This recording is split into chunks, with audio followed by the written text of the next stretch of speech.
Même dans des domaines que je valorisais avant, comme vivre une vie plus pleine, m'amuser de manière...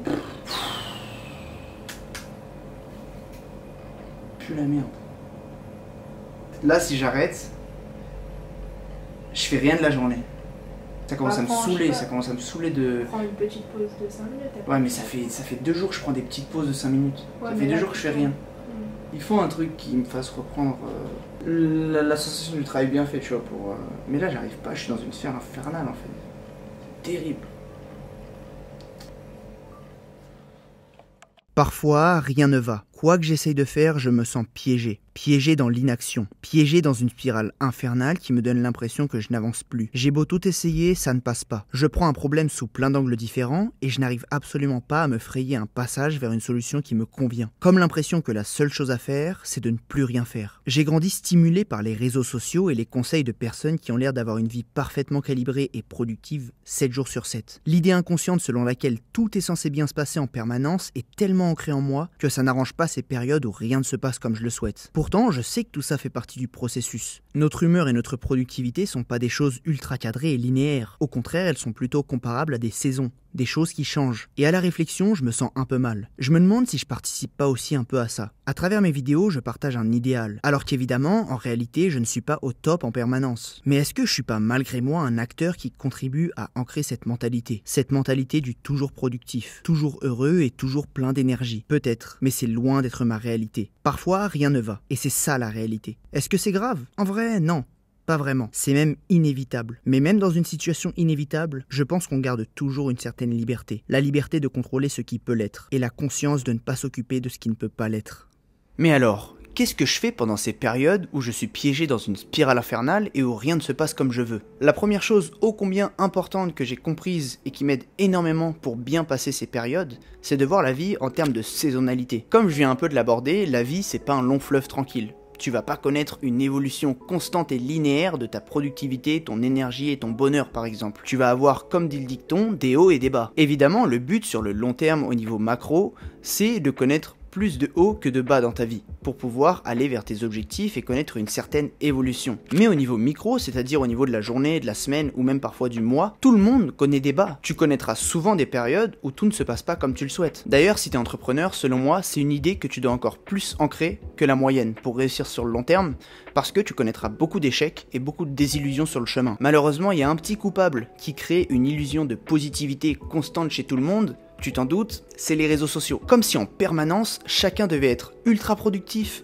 avoir le meilleur physique de sa vie avec des abdos saillants et être sur une plage avec une noix de coco à la main, et tout ça dans la même journée. Mais ce qu'il faut comprendre, même si c'est difficile pour beaucoup de gens qui ont grandi avec les réseaux sociaux, c'est que les gens montrent ce qu'ils ont envie de montrer sur les réseaux. Les gens donnent les conseils qu'ils ont envie de donner. D'ailleurs, les gens qui donnent des conseils en développement personnel, ils donnent des conseils pour tendre vers un idéal, et parfois ils l'ont eux-mêmes pas atteint. Et il y a rien de mal à ça. Par exemple, moi de temps en temps je parle de minimalisme, et je l'ai dit à plusieurs reprises, je suis loin d'être arrivé en termes de minimalisme digital, j'ai encore beaucoup de travail à faire. Donc s'il y a un idéal que tu veux atteindre, c'est normal que tu l'atteignes pas chaque jour à la perfection. Et c'est ok, malgré tout, quand tu ouvres Instagram, tu vois des personnes extrêmes qui réussissent de manière extrême et encore une fois qui te montrent ce qu'ils ont envie de te montrer, ce qui crée une illusion de positivité en permanence. Donc pour intégrer l'idée que tout ne va pas toujours comme tu veux, c'est bien de voir la vie en termes de saisonnalité. Tout comme les saisons de l'année qui s'enchaînent sans qu'on puisse y changer quelque chose, notre bonheur, notre productivité et notre énergie au quotidien sont aussi soumis à ce genre de variations. On doit accepter qu'on va pas toujours dans la bonne direction, que tout ne se passe pas toujours comme prévu. J'irais même jusqu'à dire qu'il faut pas prendre pour acquis les moments où tout va parfaitement dans notre vie, parce que ça arrive aussi. Même si sur le moment, évidemment, qu'il faut en profiter et qu'il faut maximiser tout ce qu'on en tire, c'est juste un état comme un autre. Personnellement, j'ai remarqué que à peu près tous les 2 mois, je passe par ce genre de période. Une période pendant laquelle, pendant 3-4 jours, rien ne va. Dans ces périodes, j'ai beau vouloir travailler, j'ai beau me faire des magnifiques to-do list, être motivé et vouloir faire preuve de productivité, ça passe juste pas en fait. Avec le temps, j'ai donc appris à prendre du recul sur ce genre de situation. Je me dis que je suis dans ce genre de période, qu'il faut que je l'accepte et qu'il n'y a rien à faire pour changer. Par exemple, s'il pleut dehors, je vais rien faire pour essayer d'arrêter la pluie, parce que je sais que c'est pas en mon contrôle. Même si ça peut me mettre un peu de mauvaise humeur, je vais pas me mettre dans tous mes états juste parce qu'il pleut. Bah là c'est un peu pareil, je me dis juste que je suis dans une mauvaise passe avec la majorité de choses que je peux pas contrôler et j'essaye de me concentrer sur ce que je peux contrôler au quotidien pour aller mieux. Et puis en prenant de la hauteur et en relativisant, je me dis souvent que quelques jours à l'échelle d'une vie, en réalité c'est pas la mort, c'est pas ça qui va détruire ma vie. Après j'ai beau te dire tout ça et faire le grand sage maintenant que je suis sorti de cette période, tu l'as vu au début de la vidéo, pendant que t'es dans ce genre de période, ça reste compliqué. C'est pour ça que je t'ai dit qu'il fallait se concentrer sur les choses que tu peux contrôler et pour te rendre la tâche plus simple au quotidien. Il y a plusieurs choses à faire, la première chose que je fais qui m'aide beaucoup, c'est écrire. Je te parle souvent des bienfaits de tenir un journal et les bienfaits de l'écriture, car ça m'aide énormément au quotidien. Et un de ces bienfaits, c'est mettre tes pensées au clair. Quand je commence à partir dans tous les sens, quand j'ai la tête dans le guidon ou encore quand je commence à broyer du noir, au lieu de me laisser aller indéfiniment dans cette période infernale, je me pose, je prends un stylo, je prends du papier et j'écris. Tout simplement. Je me donne pas de méthodologie précise pour écrire et j'écris tout ce qui me passe par la tête, parce que c'est une fin en soi qui va m'aider. Je fais le point, je prends de la hauteur sur l'état actuel de ma vie, et souvent, j'essaye de relativiser en me disant que tout ça, ça va vite passer. Notamment, encore une fois, car j'ai conscience du caractère saisonnier de la vie. Après une bonne session d'écriture, je me sens déjà beaucoup mieux, parce que premièrement, j'ai pris le temps d'identifier ce qui allait potentiellement pas dans ma vie. Deuxièmement, je peux relativiser tout ce qui se passe en ce moment et me dire que c'est pas si grave. Et troisièmement, et c'est le plus important, j'ai mis des mots sur ce que je ressentais sur le moment. Quand je suis toujours à 100 à l'heure, c'est pas facile pour moi de m'interroger sur tout ce que j'ai dans la tête. Je suis souvent en pilote automatique et je me laisse aller à une routine quotidienne. Surtout que, comme j'en ai déjà parlé, je suis du genre à planifier les choses en avance pour les mettre en place après dans le futur. Mais cette routine, elle peut bien finir par être néfaste si je la suis aveuglément et si je fais pas le point de temps en temps. Et du coup, en parlant de routine, l'autre chose qui m'aide beaucoup à me sentir mieux, c'est de tout arrêter, tout simplement. J'arrête tout ce que je suis en train de faire sur le moment. C'est pas toujours facile de tout arrêter, parce qu'il faut mettre le doigt assez vite sur le fait que tu es dans cette fameuse spirale infernale. Et parfois, ça peut mettre plusieurs jours. Par exemple, dans l'extrait que tu as vu au début de cette vidéo, c'était juste le début de ma prise de conscience. Pourtant, ça faisait 2-3 jours que j'étais déjà dans cette spirale infernale et que je me forçais à tenir ma routine comme si de rien n'était. Mais le résultat de ces moments où j'essaie de forcer et de me tenir à ma routine alors que ça passe juste pas, c'est des journées inachevées, des journées peu satisfaisantes, pendant lesquelles je me mens à moi-même, en pensant que ça va bien se passer, mais au final, à la fin de la journée, je finissais par ne rien faire. Et tu t'en doutes, quand ce genre de journée s'enchaîne, je finis par prendre un coup à mon estime, parce que je pense que c'est personnel et que c'est de ma faute, que je suis capable de rien, et donc je suis encore plus entraîné dans ce cercle vicieux de la procrastination. Du coup, dès que j'arrive à mettre le doigt sur ce problème, j'arrête tout ce que je suis en train de faire. J'essaie d'avoir conscience que je suis juste dans un mauvais cycle, une mauvaise saison de la vie, et que ça va passer dans quelques jours. Quand j'arrête, j'arrive à prendre du recul sur les choses. C'est toujours une question de recul, même quand je te parle d'écrire, il faut juste mettre de l'ordre dans tes pensées. Alors que, quand je me force, j'ai le pire des deux mondes. Parce que d'un côté, je fais rien de mes journées, je reste à ma table comme si de rien n'était, et en plus, je me trouve nul dans ce que je fais, et pourtant, au cours de la journée, j'ai rien fait pour améliorer mon état. Donc à la place, autant faire une pause. Je sais, c'est pas très sexy de vanter le fait de faire des pauses en pleine semaine.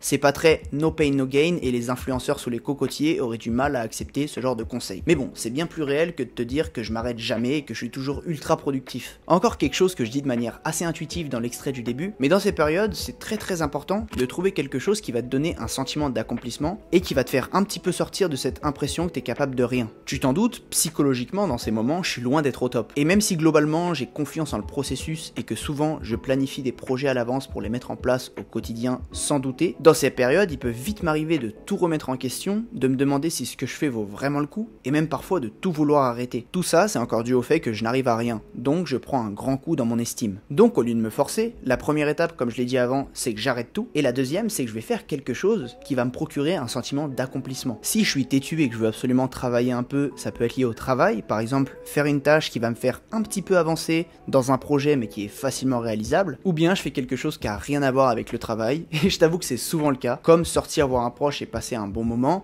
me faire un bon divertissement, lire ou encore sortir pour faire du sport et pour me dépenser. C'est ultra important pour me sentir bien à la fin de la journée. Ça peut paraître tout bête dit comme ça, mais une réussite et quelque chose d'accompli, même tout petit, ça peut vraiment changer l'aspect d'une journée. Combien de fois ça m'est arrivé une journée où j'arrivais à rien faire et où j'ai fait quelque chose de satisfaisant et j'ai réussi à me coucher satisfait. Au contraire, si tu forces et que tu restes à ton bureau assis devant une page blanche par exemple pendant 8 heures et que tu penses que tu vas avoir un éclair de productivité, il y a de grandes chances qu'en allant te coucher, tu sois pas fier de ta journée et que ça mine ton moral sur les jours d'après.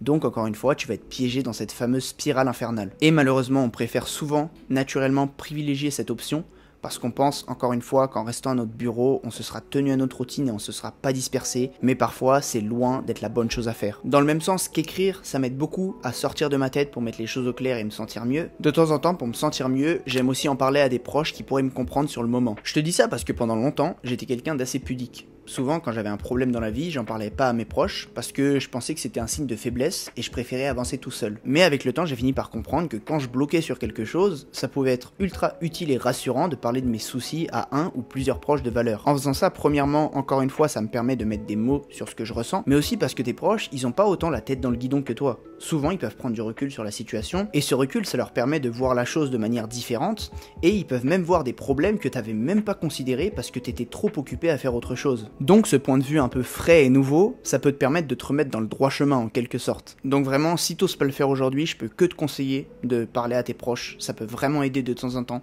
Au-delà du point de vue émotionnel non négligeable que ça peut apporter, parler à des proches dans ces moments, ça peut vraiment être une bonne solution pour relativiser ou mieux aborder un problème. Voilà pour cette petite vidéo, l'envers du décor, hein, tout ne va pas tout le temps bien, tout n'est pas toujours rose. Certes, je donne des conseils sur le fait de se développer personnellement et sur le fait d'avoir plus de productivité, d'énergie et d'avoir une meilleure vie de manière générale, mais sache que je suis pas parfait, comme tout le monde d'ailleurs sur internet, voilà, spoiler, tout le monde derrière son écran a ses propres problèmes. Te fais pas avoir par cette illusion de positivité que tu vois tout le temps sur YouTube ou Instagram. Au contraire, vois ça comme des conseils, vois ça comme des outils pour atteindre un idéal, mais t'étonne pas si tout n'est pas parfait au quotidien, parce que c'est la vie en fait. Si cette vidéo t'a plu et que mon contenu de manière générale te plaît, j'ai une annonce un peu spéciale à te faire. Il y a quelques semaines, j'ai ouvert un Patreon, ou un Patreon, je sais pas trop comment on dit. J'en ai déjà parlé dans mes lettres minimalistes, mais je trouve important de te le dire aussi en vidéo. C'est une plateforme sur laquelle tu peux soutenir les créateurs dont t'aimes le contenu pour avoir accès à du contenu supplémentaire, moyennant une rémunération et moyennant un abonnement chaque mois. Pour le moment, ce contenu, qu'est-ce que ça va être? Ça va être des vlogs, des vidéos différentes et un peu plus décousues que sur YouTube, parce que parfois, la plateforme YouTube impose un certain format et des certains codes qu'on doit un peu suivre en tant que personne qui font des vidéos sur cette plateforme. Donc je ferai des vidéos beaucoup plus profondes pour approfondir certains sujets dont j'ai un peu parlé en vidéo. Et enfin, je ferai des lives sur une base régulière, au cours desquels on pourra se retrouver en petit comité, où on pourra parler, échanger des idées et aussi s'aider sur certains problèmes qu'on rencontre au quotidien. Donc je pense que c'est cool d'avoir une petite communauté pour ça. C'est quelque chose que j'ai peut-être un peu perdu en montant en abonnés sur YouTube, ce qui est une bonne chose, mais le pendant négatif de ça, c'est que du coup, je perds un peu ce rapport de proximité. Donc si vraiment tu veux me parler et tu veux parler à la communauté, n'hésite pas à rejoindre la plateforme. Ça m'aiderait beaucoup, ça soutient mon travail de manière directe et on va bien s'amuser de l'autre côté. Voilà. Pour l'instant, c'est ça le contenu que je te propose sur cette plateforme, mais avec le temps, je verrai à étoffer les choses que je vais proposer si je vois évidemment que ça plaît à la communauté. Si tu veux avoir plus d'informations sur Patreon et sur ma page en particulier, clique sur le premier lien en description, tu pourras voir un petit peu comment ça se passe. Et si tu as des questions supplémentaires, n'hésite pas à me contacter en commentaire ou bien en mail. Laisse-moi un petit j'aime, abonne-toi à ma chaîne et partage cette vidéo si elle t'a plu. Ces petites actions pour toi m'aident énormément, donc je t'en serai extrêmement reconnaissant. De mon côté, je te dis à la semaine prochaine pour une nouvelle vidéo.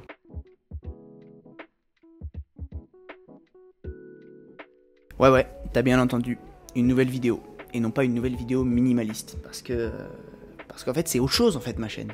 C'est autre chose que seulement du minimalisme. Déjà depuis le début je pense, et de plus en plus. Si t'es attentif, t'as vu que je m'appelais plus Minimalist Space. Je parlerai encore un peu de minimalisme, et je parlerai plus que de minimalisme, parce que je pense que mon contenu doit pas se résumer qu'à ça, et que j'ai pas mal fait le tour en fait sur certains sujets. Je pense que de toute façon tu l'as déjà compris et tu l'as déjà constaté sur mes derniers contenus. Mais bon bref, petite parenthèse pour les vrais qui restent jusqu'à la fin de la vidéo. La prochaine vidéo n'est pas forcément minimaliste, quoique peut-être, et mes contenus ne sont pas forcément que minimalistes. Voilà.